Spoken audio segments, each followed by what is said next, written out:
My mother-in-law raised her champagne glass before 500 wedding guests. Marin, you're just a poor florist marrying into a family that took 3 generations to build what we have. The ballroom went silent. Adrian said, "Mom, enough," but too late. I looked straight at Genevieve and smiled. "Thank you." That was very clarifying. She thought I was swallowing the humiliation. She had no idea her family's luxury venue had been quietly benefiting from my studio for 18 months. And 6 weeks later, when they asked for another favor, I sent one document that made her realize she had misunderstood what just a florist meant. Before we continue, subscribe and tell where you're watching from and what time it is. I really was a florist, not secretly wealthy, not waiting to reveal some family fortune. At 32, I owned Ellis and Stem, a small floral studio in Richmond with 3 full-time employees and seasonal freelancers when wedding season got brutal. The business did well, but revenue wasn't the same as money in my pocket. Flowers died, employees needed paying, vans needed fuel. Weddings did not install themselves. In a good year, I paid myself around $90,000. Comfortable, not Whitmore money. My parents were middle-class people who had worked ordinary jobs their entire lives. Dad maintained postal fleet vehicles. Mom worked in a school office. I was proud of them. Genevieve treated them politely. That was almost worse. She was never openly rude while Adrian and I were dating. She called my work creative and charming and once introduced me as the girl who does flowers. Never business owner, never designer, just flowers. Adrian understood my work better. We had met after his hotel hired my studio for a corporate dinner. A storm delayed half our shipment, and I spent 6 hours rebuilding the design with what we could source locally. Adrian watched me solve the problem without making it everyone else's emergency. We started dating a few months later. 3 years after that, we were engaged. I wanted a wedding of maybe 150 people. Genevieve wanted 500. Whitmore Hospitality had always mixed family celebrations with business relationships, and she insisted excluding longtime partners and donors would create problems. Adrian asked me quietly, "Can we let her have this one?" So I did. That phrase had become familiar. Let her have this one.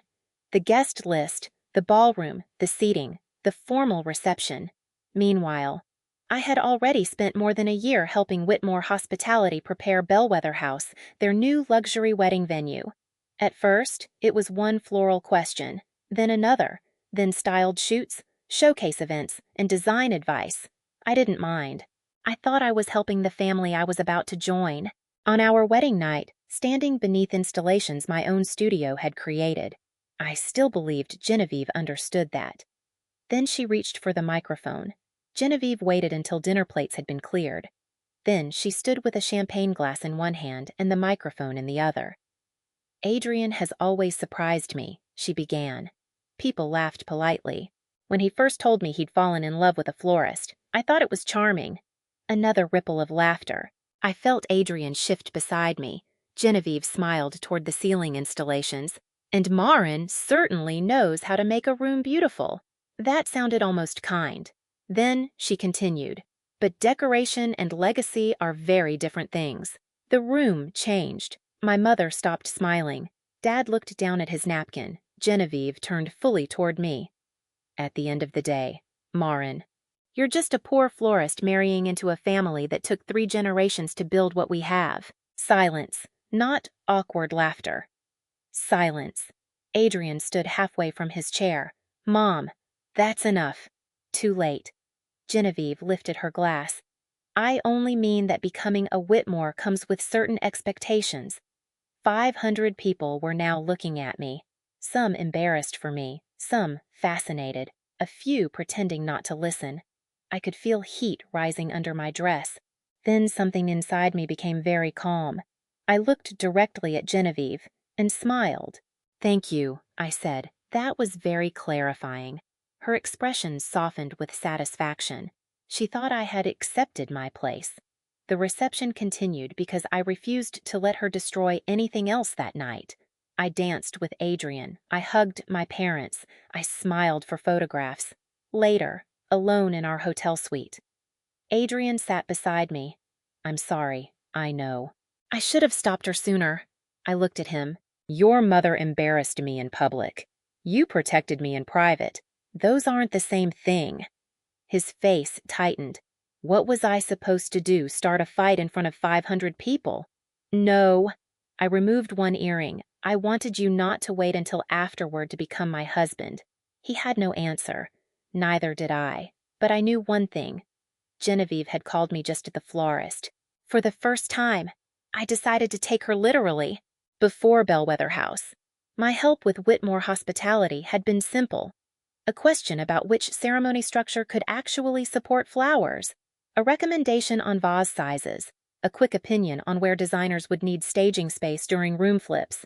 Then the favors grew. Over 18 months, my studio handled 3 styled shoots, 2 showcase events, and enough floral planning that Bellwether's sales team could show prospective couples what the venue might look like fully dressed. Whitmore always reimbursed the obvious costs: flowers, rentals, delivery.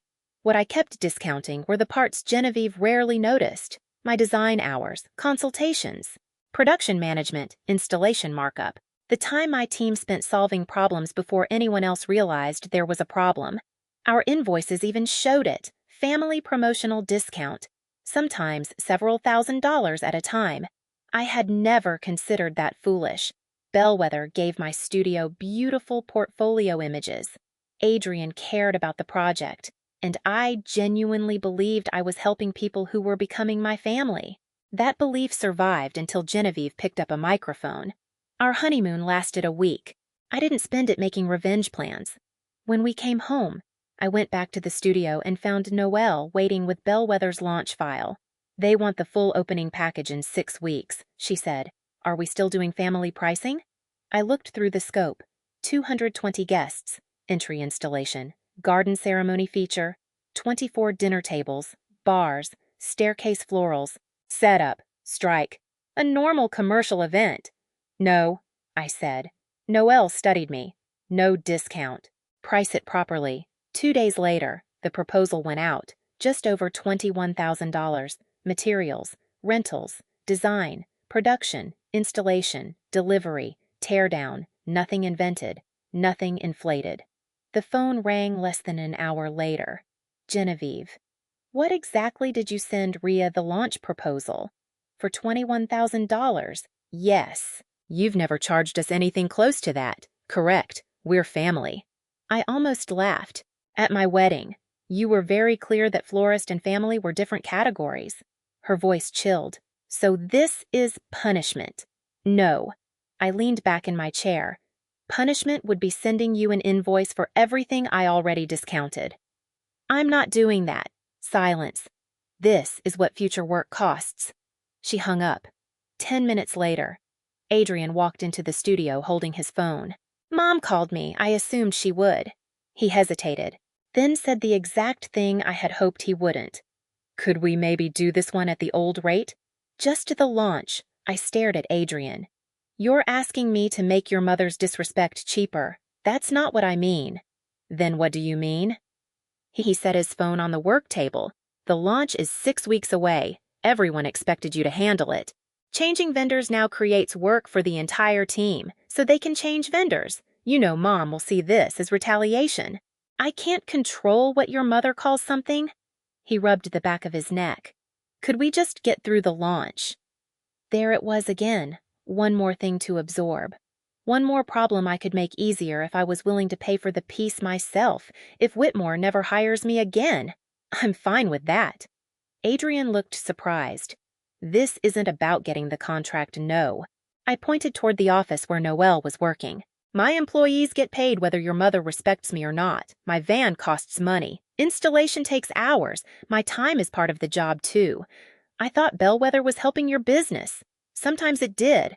That's why I'm not pretending every discount was exploitation. I paused. But I don't need you to fight your mother for me. I need you to stop asking me to absorb her so you don't have to. He went quiet. A few days later, Genevieve told Rhea to get competing proposals. Good.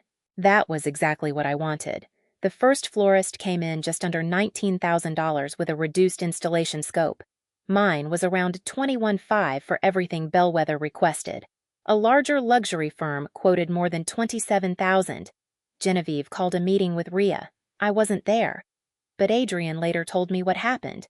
"Why is all of this suddenly so expensive?" Genevieve demanded. Rhea pulled up our old invoices. "It isn't." She highlighted line after line.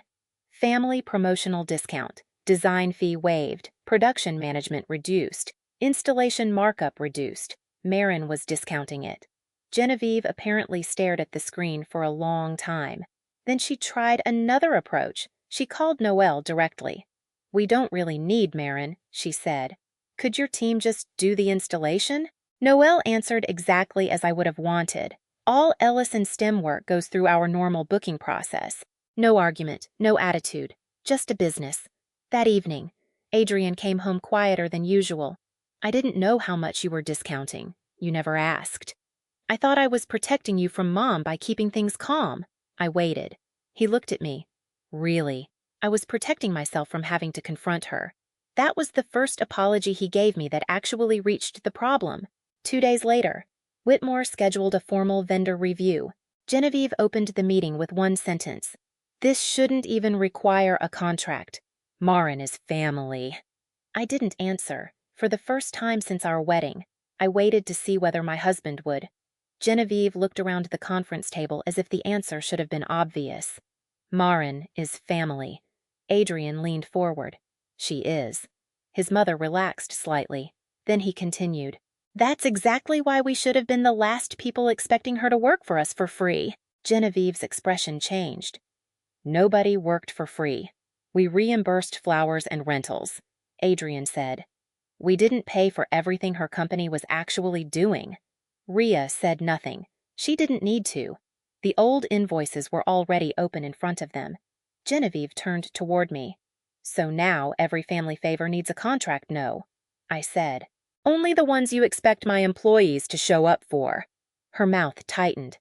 "This is becoming absurd." Adrian's voice stayed calm.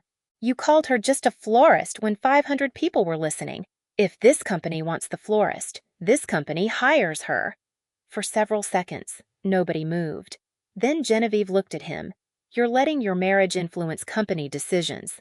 That's why I'm stepping out of this one." He turned to Rhea and the finance manager. "You choose the vendor, not me." That mattered. I didn't want Adrian handing me a contract because he felt guilty. I wanted my proposal treated like everyone else's. Genevieve looked back at me. "And if they choose someone else, then you hire someone else." I meant it.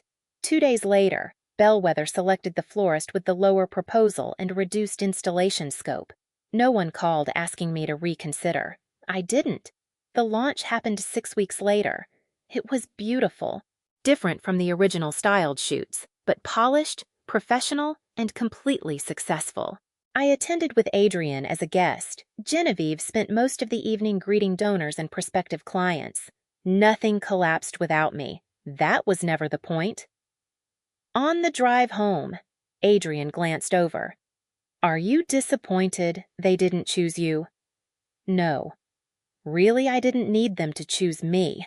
I watched the city lights pass outside the window. "I needed them to understand that choosing me costs something." He nodded. For the first time. I believed he understood the difference too. 3 weeks later, Noelle forwarded me an inquiry. A bride was getting married at Bellwether the following spring. Her message ended with one question. "Are you the florist who designed the venue's original campaign?" I smiled. By the end of that week, 2 more Bellwether couples had asked the same thing. By the end of Bellwether's first wedding season, Ellis and STEM had booked 5 events there. Not because Whitmore hired us. The couples did. They had seen the original campaign images, asked who created the florals, and contacted my studio directly. The extra work helped. Our revenue grew modestly, and I brought on another part-time designer for peak weekends. No empire, no dramatic transformation, just more paid work replacing the hours I used to give away. A few months later, Rhea called. "We're updating Bellwether's preferred vendor list." I waited. "I'm recommending Ellis and STEM. The list wasn't exclusive. Couples could choose anyone they wanted, but being included meant the venue could formally recommend us." Adrian removed himself from the decision again. Rhea and finance reviewed our insurance, pricing structure, reliability, and client feedback. Then the agreement reached Genevieve for final approval. She signed it. A week later, she asked me to meet her at Bellwether. "I suppose you got what you wanted," she said. "If what I wanted was money, I would have stopped discounting you a year ago." Her eyes narrowed. "Then what did you want?" I looked around the room. "For you to stop treating the person doing the work as less important than the room after she's finished it." Genevieve was quiet. Then she told me something I hadn't expected. After her husband died, people had tested her constantly: lenders, partners, even longtime vendors. She learned to protect the Whitmore name because status made people hesitate before challenging her. I started believing that if something looked powerful enough, nobody could make it vulnerable. "That explains why status matters to you," I said. "It doesn't explain what you did at my wedding." She looked down. "No." A long silence followed. Then she said it plainly. "Calling you a poor florist at your wedding was cruel." I didn't rescue her from the discomfort. She continued. "I was trying to remind everyone that you hadn't built the Whitmore name. I never said I had." "I know that now." There was no hug, no sudden closeness. I only said, "Thank you for saying it clearly." Later, Adrian told me, "I should have done at the wedding what I finally did in that meeting." "Yes," I said. He looked surprised by how quickly I answered. Then I smiled. "But you did it eventually. That didn't erase what happened. It just meant we were finally building something different from it." 10 months after our wedding, Bellwether House was doing well. So was Ellis and Stem. We were one of several florists on the venue's preferred list, and I had 4 weddings booked there that season. Everyone had a contract. Every invoice went through the studio. One afternoon, a Whitmore coordinator asked me casually, "Can you take a quick look at this ceremony layout?" Before I could answer, Adrian said, "Send it to the studio." Small thing, big difference. Later that evening, Genevieve hosted a dinner at Bellwether. A guest stopped beneath one of our installations. "These flowers are beautiful." "Did Marin do them for you?" Genevieve began. "Marin did." Then she stopped. "Marin's company did. We hired them." I looked at her. She didn't smile. Neither did I. She simply continued talking to her guest. And somehow, that meant more than another apology. I never needed Genevieve to believe floristry was prestigious. I only needed her to understand that the woman doing it was worthy of respect. 10 months after our wedding, Bellwether House was doing well. So was Ellis and Stem. We were one of several florists on the venue's preferred list, and I had 4 weddings booked there that season. Everyone had a contract. Every invoice went through the studio. One afternoon, a Whitmore coordinator asked me casually, "Can you take a quick look at this ceremony layout?" Before I could answer, Adrian said, "Send it to the studio." Small thing, big difference. Later that evening, Genevieve hosted a dinner at Bellwether. A guest stopped beneath one of our installations. "These flowers are beautiful." "Did Marin do them for you?" Genevieve began. "Marin did." Then she stopped. "Marin's company did. We hired them." I looked at her. She didn't smile. Neither did I. She simply continued talking to her guest. And somehow, that meant more than another apology. I never needed Genevieve to believe floristry was prestigious. I only needed her to understand that the woman doing it was worthy of respect.